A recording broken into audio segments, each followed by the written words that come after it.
right, Jon Anik, Colby Covington. So, I chose when this feud happened to just ignore it. And the reason I chose that is that's not real, right? Colby had made a comment about Jon was in support of Belal Muhammad being a proven number one contender at 170 pounds. And Jon voiced that. And Jon also said, by the way, just a full disclosure, Belal is partners with my twin brother. They do a podcast together. Just let me let the world know what I think the world already knows. But I just think everything that he's done and the streak that he's been on, and the fact that he's been so active, propels him. Fair enough, right? Totally fair argument by Jon. Colby came out and as he was rebuking Jon's rebuke of him, Colby said something to the effect of, Colby's way of settling this dispute with Anik, right? But he didn't want Anik's children to have to grow up without a father. Okay. Now, that is obviously tongue-in-cheek. Obviously. We know what Colby thinks about out-of-ring activities. He does not like them. But we know that. We know the deal with Verdum way back in the day. Colby doesn't like that. Out of the ring, he doesn't like that. We've had other guys come up and try to approach him. I can't remember it, but it was something that there was a buffet line. I think it was something with Kamaru Usman before their first fight, but Colby, he doesn't like that. The stuff going on with George Wright, Colby doesn't like that. We know that, though. We don't wonder. We know that. So when he comes out and he makes a threat, that's why we know it's insincere. We know that you have an entertainer who's out there working.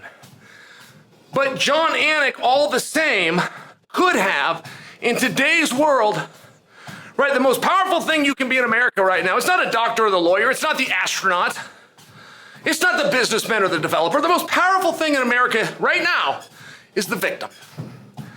And Jon was set up perfectly to play the victim. He refused to do it.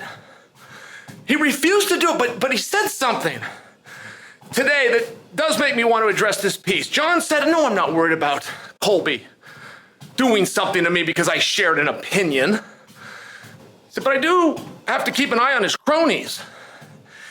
And that's serious stuff. That's a very heavy topic, and heavy enough to the point that I would like to explain to you guys what Jon means by that, because I've seen this too. It's the cronies that don't understand, right? You get the guy that's a worker. You get a guy that knows how to entertain, he knows how to tell stories, he knows when the red light is blinking. He knows how to act to gain interest. But while you think he's trying to fool the smart mark and the cheap seats, he inadvertently ends up fooling his own entourage. And you get the young guy that doesn't understand what's happening, that doesn't understand where the show ends and reality begins, and he wants to show off to his master. And that is where all of the problems come every single time. I just saw this a week ago. George Masvidal, as seasoned as they get, had something going with Kevin Holland.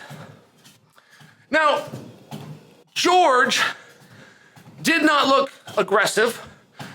George said what he had to say, but he didn't step in the direction of Kevin. He didn't take that space away, right? You got no problem as long as you got space. When you start taking that space away, that's where the problem comes from. It's not the words that are being said. It's not the tone. It's not the red face of the scary looking glare. The problem is when the space starts to disappear. George didn't do any of those things. He knew cameras were going. He knew exactly what he was doing, like a true pro. But he had a guy with him, Mr. Fast Twitch, who wasn't quite as seasoned in these moments. It was Mr. Fast Twitch. Pulled his shirt up, rubbed his ass, started talking to Kevin Holland. Kevin Holland's looking over there going, well, I know this guy. That's why I'm doing this whole thing. Who are you? And that's where the problems come. And many guys have done this. Do you guys remember? Be a great example. There was a very intimidating looking young man that had tattoos and pretty scary eyes, looked like he was pretty fit. Puffed up one time to Conor McGregor on The Ultimate Fighter. Well, that young man was an unknown commodity. I'm not sure he even had made his debut yet, named Cody Garbrandt. So Cody, that's a rough one. Now that's a great clip. clip. Cody Garbrandt face-to-face with Conor McGregor now is an amazing clip. At that time, one product can monetize, one product can do business and one can't. It was just a big deal that the one that couldn't was misunderstanding.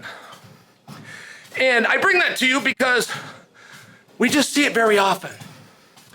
I've seen it with guys with Diaz that are trying to show off for Nate. And it makes me nervous at times. I feel they overstep, but I also know why they do it. They're trying to show their loyalty. They're trying to prove their heart. They're trying to impress their masters. And this is all that Anik's talking about. Hey, Anik's not going to ruin what's going on here. He's not going to spoil the spot by saying none of this matters and this is going nowhere. He's not going to say that.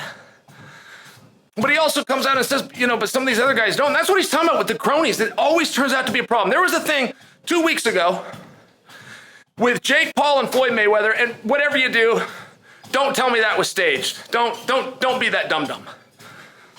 But there again, it wasn't Jake that started to elevate that, and it wasn't Floyd. It was a team member, a crony of Floyd, trying to show off for Floyd. That's always where the problems come in. I get what Anik meant. And I think those cronies need to hear this to see it too. There's a show going on between professionals. Doesn't involve you, because you're not one of them.